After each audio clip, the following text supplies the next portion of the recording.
Recently, the National Union of Electricity Employees threatened to embark on industrial action following unresolved labor issues. Hello and welcome to Labor Lens. I am Sharon Ijason. On this week's episode of the program, we'll be dissecting the several issues the power sector is faced with and how it affects the employees. We will be right back.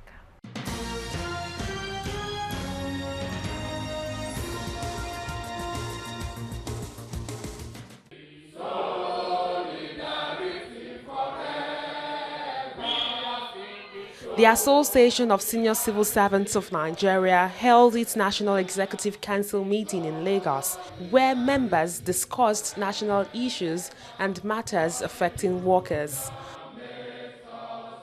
Government should try as much as possible to... President of the union, Boboy Kagama, while delivering his speech, applauded the government and the Joint Negotiating Council for arriving at a new minimum wage for workers. But he cautioned government at the state level on timely implementation of the consequential adjustment figure. The next stage of the struggle is the negotiations that are going to take place in the 36 states of the Federation. Appropriate letters have been issued to those that will handle the negotiation at the state levels. We at the national level of the union are nonetheless prepared to wade into the process anytime the need arises. Necessary machineries should be put in place towards ensuring that the entire negotiation is completed on or before the end of the year 2019, as anything beyond that may negatively affect the peaceful industrial relations atmosphere currently pervading the country. I would like to seize this opportunity to remind the federal government of the promise she made during the negotiation of the consequential adjustment of salaries arising from the new national minimum wage of 30,000 naira per month, to the effect that a committee had been put in place to undertake a general salary review in the public service. Civil servants generally are waiting patiently for this promise to materialize. It should be noted that if this particular promise is not fulfilled, the trust between the people and the government, most especially the civil servants, will be seriously eroded, and nobody will take government serious in future. We believe that necessary lessons have been learned from what happened at the federal level. We've issued appropriate letters, and we are expecting that by the end of this year we should be able to wrap up the negotiation at the state level. When we get to the bridge, we will cross it, but we have sent the appropriate signals that where we have problems, we will move in.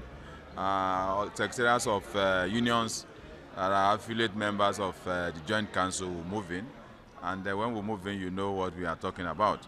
So for now, we are hopeful. The signals from the states that have commenced negotiation is very positive, and up till now, we've never heard of a particular state that will want to kind of rock the boat. So we are hopeful.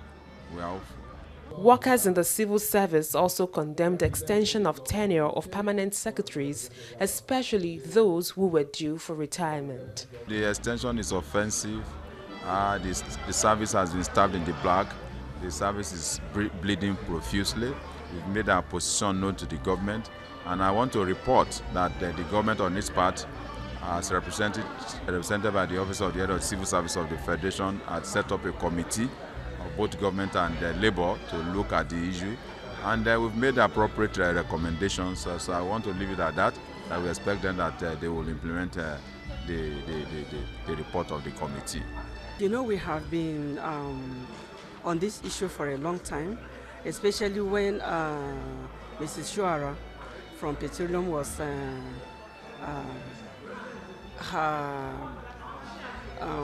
her tenure was extended. If you were aware, the ministry took up that mantle of leadership to fight that injustice and illegalities. And based on that, Shuara had to find her way out of the system.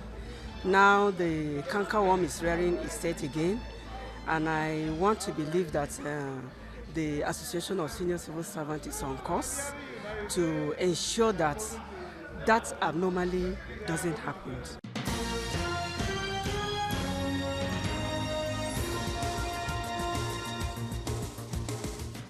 If possible for governments, let them go back to what we were before, the NEPA that we used to know.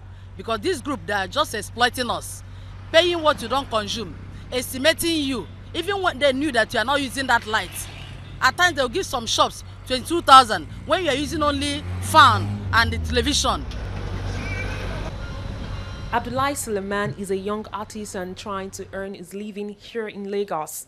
I met him while on the quest to sample people's opinion on power supply situation in the country.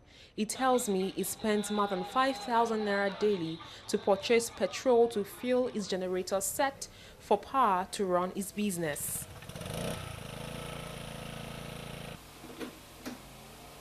People don't have money to even start gen, some people. So that's it. And my business is all about light. If there's light, I will have more customers. I have to on my AC, but without light, my gen can't take the AC. And I'm losing customers for the past 1 week now. There's no light. That's why I have to go and get food. And how much am I even making in this barbing salon? So when I go and start gen now, before I know, customer will come in. I bar finish. After some time, I'll have to go and get another fuel. So sometimes at night, we come here, we work. There's not even work sometimes. We stay till 9 o'clock, 10 o'clock, that fuel is gone. And every month, NEPA will come here and start collecting money. They want to collect money, they'll be shining eye. We are working for here, we can just use generator. At day, I can use to buy like 2 gallons of fuel to just come fuel my gen because of issue the light that we doesn't have. So it just be like, if I sit down and think about it, just be like I'm using my money to just give people that way they're selling fuel. I'm not benefiting anything at times. The whole business per se works with electricity. Because without electricity, we cannot. Presently now, you can see our own gen. So NEPA has been giving us headache. We don't have light. And While at the barber's shop, it was observed that the electricity supply in the area is so poor that neighbors come around to power their phones. I don't stay in this area. At my area, there's no light there too. And me, I don't like sleeping in the darkness. I'll have to on my torchlight, my phone torchlight. I'll on it down. I'll just be monitoring them when they on their lights. So I'll be running up and down. I'll be watching them if their lights, their gen is on. And I'm going to charge my phone. Look at this one. It's my customer. This is one of the clues. There are many inside because of no light. I pack them inside. The light is not suitable. Sometimes they will bring the light. A minute they will take it back. There's no how, even the bill is very outrageous. We don't get steady light. My customer complaining, and NEPA will come here, they will cut off the light. We've been applying for for meter all this while. They refuse to give us meter. The privatization has no head. We prefer the way we were before this privatization. Because formerly we used to off our freezer for you to get something out of it. But these days, you don't even have lights. Talk less of icing your fridge or any other thing that's supposed to be in the fridge. So we far prefer the former NEPA to this privatization.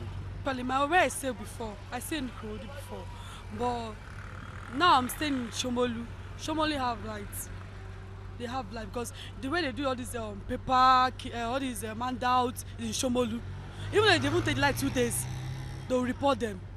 So they don't need to have light because of Shomolu. So Shomolu often have lights. And not maybe they can skip light for limit like 3 hours, but after the 3 hours they bring back the lights. No issue.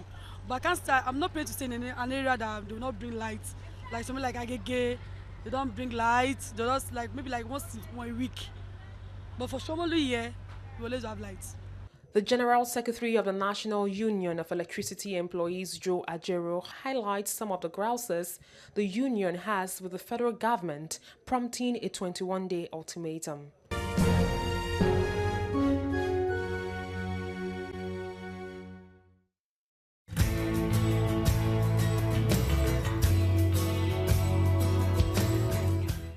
On the profile interview segment this week, I will be speaking with the General Secretary of the National Union of Electricity Employees, Comrade Joe Ajero. He tells me that the privatization of the power sector, which happened in 2013, has not led to any significant increase in power generation. He wants the government to reassess the activities of the power sector. We will be right back. It's good to have you on the program. Thank you very much. A lot is happening in the power sector, and top of it is the ultimatum issued by the National Union of Electricity Workers. Given 21 days ultimatum to the federal government, can you tell us some of the challenges the workers in the power sector is faced with? Well, the content of the ultimatum summarized the whole problems, the challenges in the power sector. It's not like we are new to those challenges, but they were actually envisaged and were alerted Nigerians before the privatization itself. And the fact that nobody took heed of that to forestall the occurrence of all these factors has been the main problem. If you look at the issue of the GENCO transmission and distribution problem, that was what was at the center of the problem in the power sector in the early 70s, late 60s and early 70s, when the country had the Niger Dam Authority and the Electricity Corporation of Nigeria, ECN. Now the Niger Dam Authority would specialize in the power stations, while the marketing division, was the Electricity Corporation of Nigeria, ECN. Now we discovered that the ECN, since they collect money, they're in charge of revenue, they don't remit to the Niger Dam Authority, and it created a problem, and they were having issues, which made the federal government to merge the two companies to become NEPA. That was the origin of NEPA. Now when they were trying to privatize, and they came along the same line of separating them, and some of us told them that they lack institutional memory, because that was a problem that we had that led to bringing distribution and generation as one company, but they didn't listen. Today, if you go through the news today, you discover that the generating companies are saying that they were owed almost $1 trillion, and that they on themselves will shut down. Now, what does that mean? They created an entity called MBET, Nigerian Bulk Traders, so that the entity will seem as if it is the person buying in bulk. Now that generation will sell to them, and they in turn will get money from the distribution companies and supply to them. It's like creation of government, and any of them that is going solvent, the MBET, is supposed to bring money, at least to give them supply until they pay. So they made that arrangement, and you discover that it's not working. Now, where does that affect us? We have members working in these sectors. Let me take distribution for instance. The distribution that collects revenue, the MBET had a policy with NAC, the Regulatory Commission, that 100% of what they agreed must be paid to them, first charge, before the discos will have any money to spend. Now, assuming they realize 1 billion, and then it's 1%, it's 100% of what was agreed for MBET and NAC. They pay them in full. If there's no money to pay the workers will not collect salary. Now, what does that mean? Now, the MBET workers will collect salary. The NAC workers will collect salary, and their salaries are higher than those that work in the discos and GENCOs. It then means these ones will raise money and give you pay your own salary, and they will not collect their own salary. Now, in one or two places, like it has happened in the Benin, it happened recently in Kaduna, where they were owing salary. And then the workers woke up and shut down the area. So, and that is what is happening in some other areas like Jos. Those ones embarked on payment of 70% of salary as a way of survival. Benin was doing it until they had issues with us, and they had to retrace their steps. So it is affecting the system, and nobody seems to be addressing this problem. Nobody. The Minister of Labor is not addressing the issue. The NAC is not addressing the issue. NAC collects money from the discos or the electricity companies, 2% of the assumed generation. So that's why they increased tariff without minding how it affects Nigerians. Whatever is 2% of it, they collect it as first charge. What they use it for, they are not into power generation, they are not buying transformer, nothing. What they use it for is not known. So these issues must be addressed so that the system can work. From what you've just said now, You claim that privatization seems to be hindering the growth in the power sector. Is this assumption true? Well, it's not an assumption. Why am I saying that? These are the things I said before privatization. And I think any Nigerian living the last 7 years or 8 years will tell you that we said these things and we told them it won't work. So looking at it as assumption, does not fit it. We knew it's not going to work, and we said it's not going to work, and we enumerated the problems, and it has not worked, and the problems are there. So if you remember, the last word I said was that Nigerians will speak last on this issue, and they are speaking. They are complaining. Tariff is moving high, generation is zeroing down. Even the so-called players, those that came to buy, are complaining. The discos are complaining, the Gencos are complaining, transmission is complaining, the main players are complaining. So how will it work? Nigerians, the consumers, are complaining on a daily basis.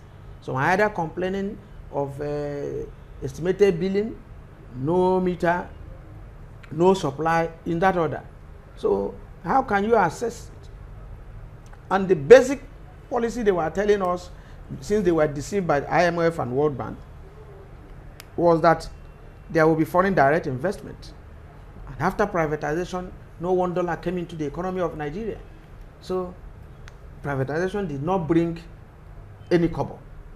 It did not bring money into circulation in Nigeria. So where has it worked? It has not worked. And it will continue to go down. The power generation is going down. No new power plant has been constructed in the last 6-7 years after privatization. No new one. Now the discos we are talking of, their transformers are packing up. They are not even buying new transformers. No new substations are coming up. And nobody knows the direction where. It appears the Minister of Power is sleeping. So nobody knows who is in control. It's sad. Now that you said that Nigerians' voice will be heard last, or they will speak for themselves, many Nigerians have actually complained about erratic power supply. Can you tell us technically, is there any reason why Nigerians should not enjoy 24 hours power supply? Yeah, it's not meant to be, because power generation, transmission, and distribution is not by magic. You need to work for it. If you are having 4,000 megawatts in Nigeria today, if you don't build any new plant in the next 3 years, it will remain 4,000 megawatts. It could be going down, because within 4 years, the demand would go up. Because on a daily basis, people are building new houses, people are buying new gadgets. So you see more people keen into the 4,000 megawatts. And if the demand is going up and supply remains constant, then if you were getting 7 hours before, it will reduce, it will continue to reduce. And for you to build a new power plant, it takes an average of 3-4 years. So if there is none being constructed now, it then means that there is no plant that will come into the system in the next 3 years, and you still live on the 4,000 megawatts. So if for the next 4 years you are crying, oh, power situation is bad, there is nothing that could be done, because it's not magic, and there is no conscious effort. If after 4 years or 3 years you commission a power plant, assuming it's giving you 1,000 megawatts, and there is no new one that will be commissioned the following year, then there's a problem. Countries all over the world have conscious plans that maybe there will be a power plant we are commissioning 2020. Now, if you are commissioning that one 2020, the one for 2021 is still on to commission it. The one for 2022 in that order. As you are moving, the old ones, some of them will be weak. You'll be servicing them, and then you bring in new ones into the system. As we talk today, for the past 6 years that they privatized, the new investors have not built any power plant that will give you 1 watt, talk less of megawatt. So if Nigerians are protesting or they are crying that the power situation is bad, it will continue this way, unfortunately. This takes us to the fact on how this several issues will affect workers. Before privatization, more than thousands of people lost their jobs. And right now, as we speak, since 2013, we still have about 2,000 disengaged staff that has not been actually paid off. What's the union doing to ensure that this disengaged staff gets justice? Well, the problem of the disengaged staff has been on in the sense that before now there were about 50,000 workers in the sector, and we managed the payment of about 48,000.